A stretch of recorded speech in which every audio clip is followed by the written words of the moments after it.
Car evolution shorts are absolutely tearing up the feed right now. Look at this channel. 74,000 subscribers built in just 51 videos, with their top shorts easily hitting over 8 million views. Automotive fans never skip these transformation timelines. Let's break down the exact, totally free production framework to build these yourself using a dedicated custom GPT and Google Flow. First, jump over to the ChatGPT Explore tab and open the Car Evolution GPT. We'll start with the highway scene prompts to establish our background layout. I'm picking the countryside lane plus forest road environment. Once it gives you the location prompts, copy your favorite design, head into Google Flow's image canvas, paste it, and render your base background layer.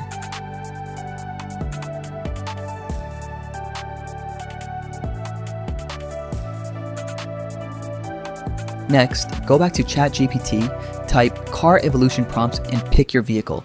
I'm going with the BMW 3 Series. The GPT will generate your sequential model prompts. To keep the cars perfectly consistent inside the same atmosphere, select your highway image in Flow, hit the 3 dots, and click Add to Prompt. Paste the first model prompt to render the car.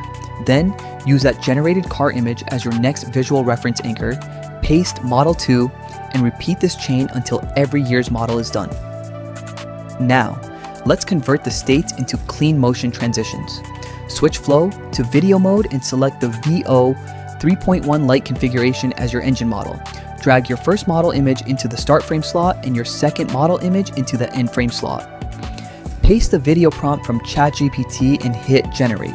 Repeat this A to B framing process sequentially down the line until the entire transformation chain is fully animated. Download your finished clips and drop them sequentially into your video editor. To maximize viewer retention, add a bold text overlay for the car name and model series, and sync up the year numbers to give it that satisfying timeline feel people love to watch.